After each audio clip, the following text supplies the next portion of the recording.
떠나가시며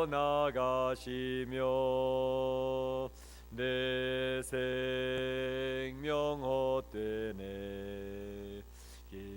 기쁘나 슬플 때 늘 계시옵소서. 기쁘고 기쁘도다 항상 기쁘도다 나 주께 왔사오니 복 주옵소서.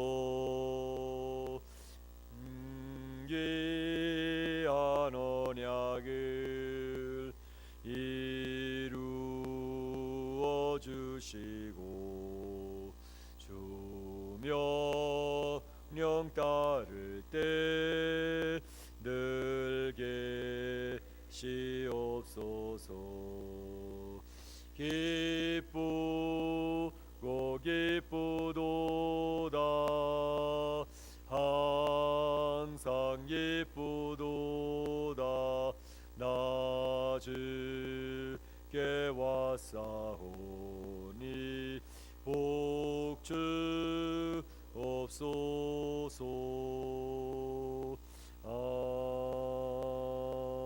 아멘. 야고보서 5장, 야고보서 마지막 장입니다. 야고보서 5장 마치고 내일부터는 예레미야서를 살펴보도록 하겠습니다. 야고보서 5장 1절부터 마지막 절까지 이제같이 교도하시는 가운데 살아계신 하나님은 나에게 말씀하고 싶어하는 내용을 여기 있는 구절을 통해서 이야기를 하실 것입니다. 나의 시선을 끄는 구절, 또 내 마음에 자리 놓는 구절, 어떤 구절인지 잘 찾아서 오늘도 묵상하는 말씀의 씨앗으로 삼으시기 바랍니다. 들으라 부한 자들아, 너에게 임할 고생으로 말미암아 울고 통곡하라.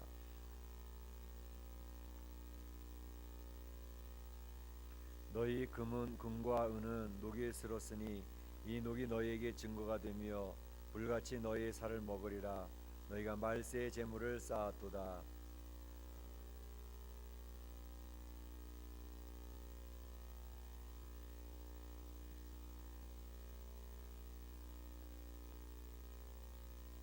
너희가 땅에서 사치하고 방종하여 살육의 날에 너희 마음을 살찌게 하였도다.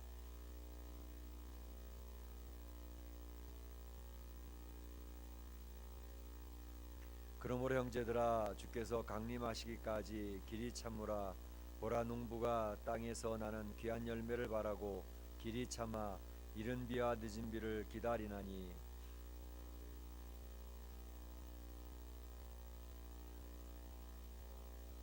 형제들아, 서로 원망하지 말라. 그리하여야 심판을 면하리라. 보라, 심판주가 문 밖에서 계시느니라.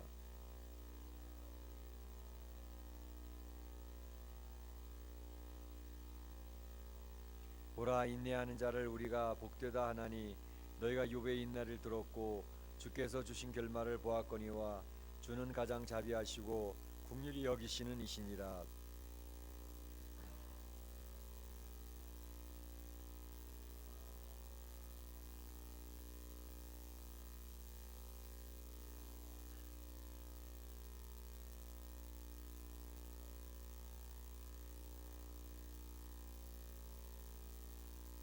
너희 중에 고난 당하는 자가 있느냐? 그는 기도할 것이요. 즐거워하는 자가 있느냐? 그는 찬송할지니라.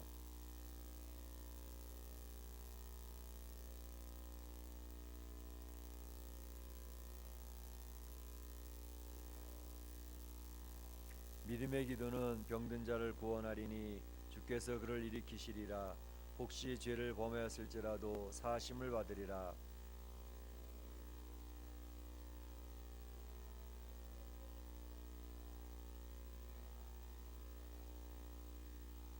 엘리야는 우리와 성정이 같은 사람이로되 그가 비가 오지 않기를 간절히 기도한즉 3년 6개월 동안 땅에 비가 오지 아니하고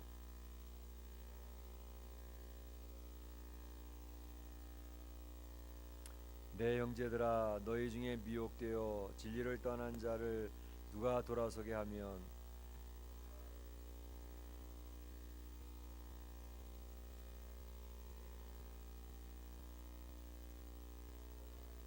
또 부를 것입니다.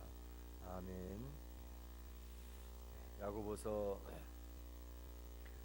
이 말씀은 우리가 쭉 살펴본 것처럼 우리 신앙의 그 믿음과 행함에 대한 관계를 좀 설명을 하고 있었고요. 또 사회 속에서 살아가는 성도들의 삶 속에 하나님의 인도하심이 있기를 원하는 그런 내용으로 설명을 하고 있었습니다. 특히 5장 이제 마지막 장에서는 1절부터 6절까지 말씀 보게 되면 들으라 부한 자들아 이렇게 이야기하면서 이야기를 하십니다.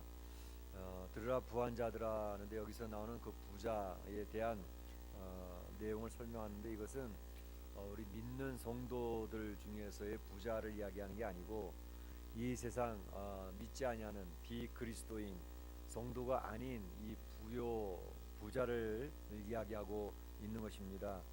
이 세상에 있는 그 부자들이 얼마나 사회에 많은 폐해를 입히는가 하는 것들에 대해서 이야기하고 있는 것을 볼 수 있습니다. 그래서 정말 부유함의 목표를 가지고 살아가고 있는 이 세상 사람들, 그 사람들은 이제 울고 통곡하라 그렇게 얘기를 합니다. 왜냐하면 심판받을 때가 가까웠기 때문에 회개할 수 있는 자리로 나아갈 것을 이야기하고 있는 것입니다. 너희 재물은 썩었고 너희 옷은 좀 먹었다. 여기서 옷이라고 하는 것은 부자들에게 나타나는 첫 번째 특징은 화려한 옷들을 이야기합니다. 그러니까 그 사람이 부자인지 아닌지 부유한지 가난한지는 그들의 옷 차림새를 보면서 알 수 있는 그런 사회였죠. 그러니까 그들이 자랑하고 있는 재물은 이미 썩었고 그들이 자랑하는 옷은 좀 먹었다. 그 부유함이 이제는 빛을 발하는 그런 때가 있는 것을 이야기합니다. 그래서 그들이 가장 중요시하는 금과 은, 그것은 녹이 슬어서 이제 그것으로 말미암아 그들이 큰 화를 입게 될 것이라는 것을 이야기하고 있습니다. 말세 재물을 쌓았는데 바로 이제 그들이 이 사회에 폐해를 줬던 내용들을 4절 5절에서 이야기하고 있습니다. 밭에서 추수하는 품꾼에게 그들은 너무 돈에 대한 욕심이 강했기 때문에 제대로 노동의 값을 치르지 않는다는 것이죠. 그렇기 때문에 그들이 치르지 아니한 그 값이 소리를 지르며 추수하는 자의 우는 소리가 만군의 주의 귀에 들렸도다. 그래서 그들은 굉장히 인색했고 그들은 잔인했고 그래서 가난한 자들이 힘들어하는 그런 소리가 하나님 앞에 임하고 있다는 것입니다. 그래서 그들이 이 세상의 부유한 자들이 땅에서 자신들은 사치하고 방종하고 그렇게 자신들을 중심으로 해서 살아갔던 그 모습들, 6절에서 얘기하는 것처럼 의인을 정죄하고 죽였으나 그는 너희에게 대항하지 아니하였다. 그래서 의인이라고 하는 것은 가난한 자들 또 하나님을 붙들고 살아가는 그런 사람들, 이런 사람들을 정죄하고 죽이는, 그러니까 그들은 너무 부유하기 때문에 그 부유한 재물의 그 권세를 가지고 재판관들도 마음대로 좌지우지하는, 그러니까 뇌물을 통해서 그들의 뜻대로 모든 일을 행하는 그러한 일로 인해서 억울한 죽음들도 있었고 억울한 정죄함도 있었다 하는 것을 이야기합니다. 그러나 가난한 자들, 힘이 없는 자들은 그냥 당할 수밖에 없는 그러한 사회상, 그 죄악에 물들어 있는, 죄악에 팽배해져 있는 그런 사회상을 이렇게 고발하고 있는 것을 볼 수가 있습니다. 그래서 우리나라에서도 얘기했던 유전무죄, 무전유죄, 그러니까 돈이 있는 사람들에게는 어떠한 죄를 범해도 그 죄에 대한 대가가 아주 가볍게 지나가지만 돈이 없는 사람들한테는 잔인하게 법이 엄격하게 적용되어져서 큰 억울한 일을 당하는 그런 일들이 많이 있다 얘기를 합니다. 뿐만 아니라 최근에 많은 자본주의 국가에서 나타난 현상이 그 99대 1이라고 하는 그러한 내용들이 많이 나오죠. 미국에서도 한동안 그것으로 인해서 그 데모가 많이 있고 하는 그러한 것들을 볼 수 있었습니다. 그러니까 1%의 부자들이 전 국가의 재산의 한 40% 가까이 되는 그러한 부유함을 누리고 있으니까 나머지 99%의 국민들이 그 나머지 50% 정도밖에 안 되는 것을 가지고 나눠 사니까 너무 이 빈부의 차가 심한 것이죠. 그 빈부의 차가 심하니까 가진 사람은 너무 많아서 탈이고 없는 사람은 너무 없어서 탈이고, 사회가 그렇게 너무 치우쳐서 가난한 자와 부자의 그 차이가 너무 심하니까 사회에 굉장히 큰 죄악의 열매들이 많이 맺히는 것을 볼 수 있다. 그래서 이제 데모하고 그런 것들을 볼 수가 있습니다. 사실은 공산주의가 태동하게 된 것도 빈부의 차가 크기 때문에 그 부르주아와 프롤레타리아의 그 싸움이 일어나는 거 아닙니까? 그러니까 자본주의에서 좀 많이 부유한 사람들이 자신들의 부요를 사회를 위해서 기여하고 또 도네이션하고 하면서 그런 부요를 가난한 자들을 돌보고 섬기는 그런 모습으로 되어지면 그 자본주의는 건강한 것이지만 그 부유한 자들은 돈이 있으면 있을수록 재물이 있으면 있을수록 더욱 큰 욕심 때문에 가난한 자들을 억압하고 사회 구조가 왜곡되어지는 그런 일들이 많이 생기게 되는 것이죠. 그래서 하나님께서는 바로 성경에 나타난 사도행전에 나타난 그 정말로 있는 자와 없는 자의 그 차이가 느껴지지 아니하는 서로의 가진 자들은 자기 가진 것을 가지고 공용을 할 수 있는 그러한 사회 시스템. 그래서 성경에서 이야기하는 그런 사회 시스템을 공산주의자들은 착각을 해서 부유한 사람들 것을 빼앗아서 나누는 이러한 일들을 했는데 그런 사회 시스템에 대한 하나님께서 이야기한 것을 오해했기 때문에 그런 공산주의가 태동이 되어졌던 것이죠. 아무튼 이러한 빈부의 차가 큰 것은 부자들이 좀 더 마음을 열고 가난한 자를 돌보는 그런 모습이 되어져야 되는데 우리 인간은 죄의 성품으로 말미암아 가진 자는 더욱더 가지려고 하고 약한 자를 더욱더 핍박하고 짓누르는 그런 죄의 열매들로 말미암아 굉장히 큰 어려운 일들이 우리 사회에 있다 하는 것입니다. 그럴 때 이제 7절부터 쭉 얘기하는 것은 뭐냐면 우리 성도들에게 이야기를 하는 것입니다. 그러므로 형제들아 그랬습니다. 죄악이 팽배해져 있고 죄악의 그 사회에서 눌려 있는 그런 가운데 살아가고 있는 성도들에게 이야기하기를 인내하라는 것입니다. 잘 그러한 죄악된 세상에서 잘 참고 견디라라는 것을 이야기하고 있습니다. 그러므로 형제들아 주께서 강림하시기까지 길이 참으라. 농부가 땅에서 나는 귀한 열매를 바라고 길이 참아 이른 비와 늦은 비를 기다리나니 이렇게 얘기를 하고 있죠. 그러니까 이렇게 죄악에 물든 세상 속에서 사회 속에서 살아가는 성도들은 주님이 오실 날을 기다리면서 잘 참고 견디라는 것입니다.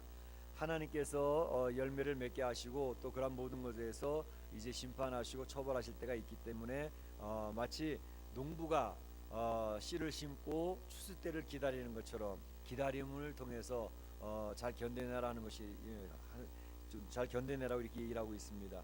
그러니까 농부들이 그 기다림이라는 것은 얼마나 대단합니까? 농사를 지어보신 분들도 많이 계시겠지만 채소를 가꾸고 또 벼씨를 심고 해서 이제 열매를 거둘 때까지 그 농부들의 기다림이라는 것은 하늘을 쳐다보고 비를 주실 때까지 기다리고 또 그 씨가 이제는 싹이 나고 또 열매 맺는 그때까지 기다리는 그 기다림은 얼마나 무한한 기다림인지요. 바로 그것을 얘기하고 있습니다. 그래서 이른 비와 늦은 비 이것은 유대인의 그 농작물 하는 것과 우리 한국 사람이 하는 것과는 좀 차이가 있습니다. 그러니까 우리 한국에서는 봄철에 파종을 하고 가을철에 이제 추수를 하지 않습니까? 그런데 바로 이 유대인에게는 이제 이른 비가 언제 오느냐면 10월, 11월 달에 그때 이제 이른 비가 오는 것이고 또 이제 추수기는 언제냐면 3월 달, 4월 달에 그때 추수를 하게 됩니다. 그래서 우리의 개념하고는 조금 다릅니다. 그래서 이른 비는 10월 달, 11월 달에 오는 비, 그리고 3월, 4월 달에 오는 비는 늦은 비.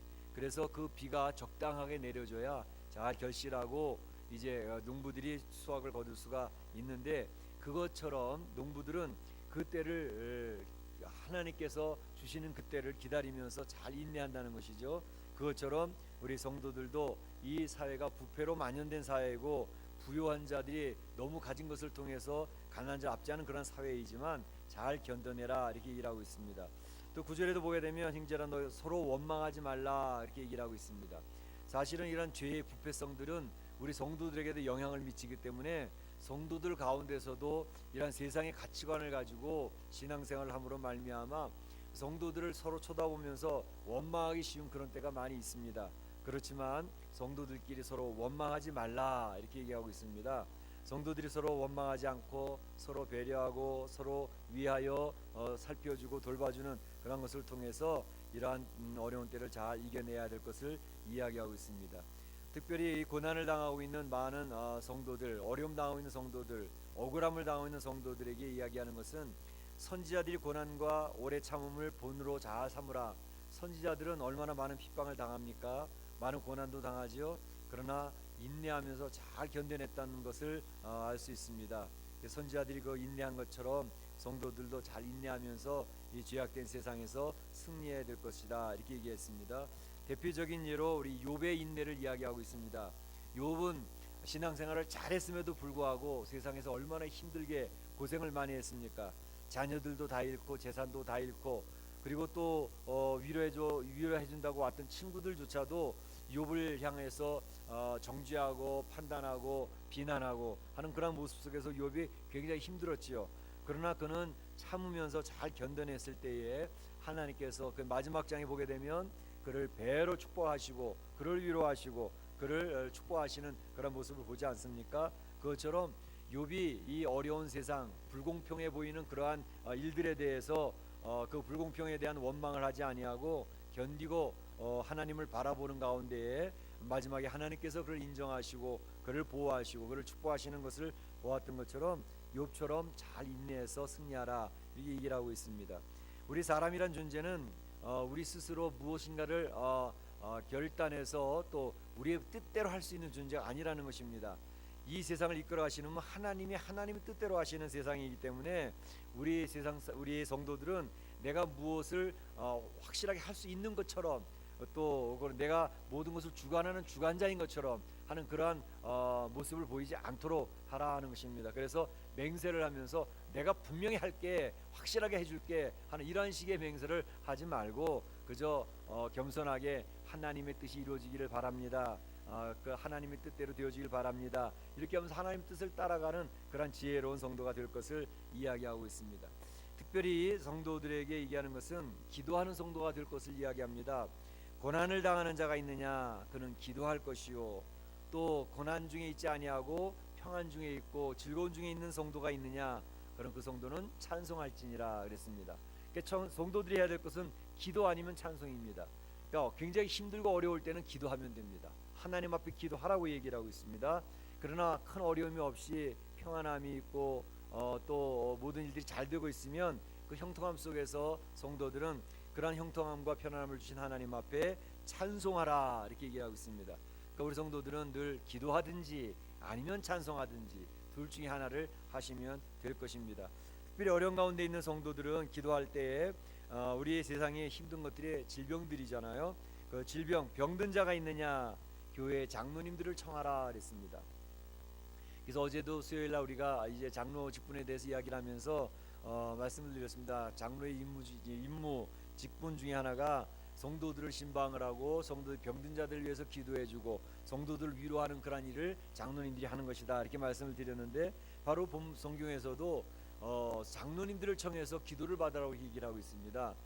장로님들은 늘 하나님 말씀을 가까이 하는 성도 사람들이고 하나님 앞에 기도하는 분들이기 때문에 그분들이 하나님 말씀을 가까이 하고 늘 기도하는 가운데 기도의 귀한 은혜들을 체험하는 그러한 분들이 장로님들입니다. 그렇기 때문에 그 장로님들을 청해서 병들었을 때 기도를 받으면 그 기도로 인하여 그가 많은 형편이 좋아지는 것을 경험할 수 있다 그랬습니다. 그래서 장로님들 청해서 기도를 받고 그 믿음의 기도를 통해서 병든 자들이 그 치료를 받고 또 구원받고 위로받고 하는 이러한 모든 일들이 일어나게 될 것이기 때문에 장로님들과 또 믿음의 사람들을 청하여서 기도받고 그래서 그 어려운 때를 잘 이겨내라는 것을 권면하고 있는 것을 볼 수가 있습니다. 그래서 16절에도 보게 되면 너희 죄를 서로 고백하며 병이 낫기를 위하여 서로 기도하라. 의인의 간구는 역사하는 힘이 큼이니라 그랬습니다. 우리가 질병이 드는 것들은 대개는 우리의 뭐 여러 가지 이유들이 있지만 우리의 마음에 스트레스가 심하고 또 우리 마음이 쉬지 못하고 그런 우리 육체에도 질병이 오게 돼 있습니다. 그렇기 때문에 이러한 영혼의 평안함을 위해서 먼저 죄를 고백하라고 이야기를 하고 있죠. 그 죄의 문제를 하나님 앞에 고백을 하면서 그 마음이 쉼을 얻을 때에 질병으로부터 이겨낼 수 있는 힘을 얻을 수 있다는 것을 이야기하고 있습니다. 그래서 하나님과의 관계 속에서 죄의 문제를 고백하면서 그 예수 그리스도의 보혈로 죄의 문제를 씻으면서 또 우리 육체의 연약함도 회복되어지는 그러한 역사가 있기를 권면하고 있는 것을 볼 수 있습니다. 그러면서 특별히 그 의인의 간구는 역사하는 힘이 큼이라 하면서 엘리야의 기도를 예를 들어 설명하고 있죠. 엘리야는 우리와 성정이 같은 사람이었습니다. 우리와 특별히 다르지 않습니다. 그런데 하나님 앞에 기도했을 때에 이제 비가 오지 않기를 기도하니까 비가 안 왔고, 또 비가 오기를 위해서 기도하니까 비가 왔던 그러한 사건, 열왕기상 17장과 18장에 있었던 그런 사건을 설명을 하면서 야고보는 성도들에게 기도에 대한 능력을 권면하고 있는 것을 볼 수가 있습니다. 그래서 오늘 이 아침에 우리 사랑하는 성도들은 하나님 앞에서 이 야고보가 강조하고 있는 내용들을 잘 정돈할 수 있기를 바랍니다. 우리의 신앙생활은 믿음의 생활인데, 그 믿음의 신앙생활은 행함을 통해서 검증이 되어져야 된다 하는 것을 꼭 기억을 하셔서, 우리가 하나님 앞에 믿음이 있노라 하면서 행함에 대한 열매가 따르지 못한다면 우리의 믿음은 병든 믿음일 수가 있으니까 그런 것들을 체크해 보시길 바라고, 오늘 본문에서 얘기한 것처럼 사회에 죄악이 많은 사회이지만 그 속에서 성도들은 잘 인내하고 잘 견디면서 주님을 바라보고 승리할 것을 권면하고 있습니다. 특별히 어려울 때에 성도들은 기도하면서 잘 이겨낼 수 있는 성도들이 되어지고, 또 찬송을 잊어버리지 말고 또 찬송을 통해서도 우리 어려움도 이겨낼 수 있고 우리 심령의 평안함을 유지할 수 있다고 이야기하는 것입니다. 오늘 이 아침에도 우리 사랑하는 성도들이 하나님 앞에 기도하시길 바랍니다. 기도하시는 가운데 하나님께서 나를 찾아오셔서 위로해 주시고 권면해 주시고, 또 우리의 가정과 우리의 사업터를 이끌어 주시는 하나님의 귀한 인도하심을 받을 수 있는 귀한 시간, 그리고 이 사회가 참 불평할 것이 많고 특별히 이민 사회가 원망할 것들이 많은 사회이지만 원망하지 말고 잘 견디고 인내하면서 하나님을 바라보면서 주의 위로 속에서 승리하는 성도들이 되시기를 바랍니다. 시간에 다 같이 한 목소리로 기도하기를 원합니다. 가정을 위해서 기도하시고, 또 직장과 사업들을 위해서 기도하시고, 교회를 위해서 기도하시기를 바랍니다. 특별히 우리 교회 이제 공동회를 위해서, 임직자 선수를 위해서 기도를 많이 해주시기를 바랍니다. 다 같이 한 목소리로 기도하기를 원합니다.